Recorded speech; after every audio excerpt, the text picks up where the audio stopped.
Hey guys, কেমন আছো? আশা করি ভালো আছো।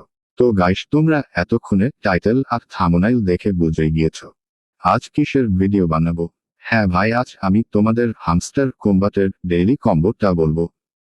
তো গাইস, লাইক, কমেন্ট এবং সাবস্ক্রাইবও করে পুরো ভিডিও দেখতে থাকেন। তো গাইস, আর বেশি কথা না বাড়িয়ে চলো শুরু করা যাক আজকের ভিডিও। তোমরা ফার্স্টে হামস্টার কম্বাট ওপেন করে ডেইলি কম্বোতে ক্লিক করেন।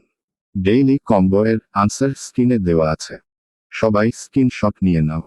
ফার্স্ট এই অপশনে ক্লিক করে একটু করে ওপরে তুলে নেন। এই যে সিকিউরিটি টিম কার্ডটি লেভেল আপ করেন। আর সেকেন্ডে কার্ড হচ্ছে মার্কেটসে গিয়ে হালকা ওপরে থেনে এই যে প্রেডিকশন মার্কেটস কার্ডটি লেভেল আপ করেন। আর 3 নাম্বার কার্ড হচ্ছে এই ওয়েব টিরিতে নিচে N F T market place কার্ডটি লেভেল করুন। তো পেয়ে যাবেন আজকের 50 লাখ হামস্টার কম্বাটের কয়েন। এই রকম আরও ফ্রি হামস্টার কম্বাটের কয়েন পেতে চ্যানেলটি সাবস্ক্রাইবও করুন। তো এই ছিল আজকের ভিডিও। বাই।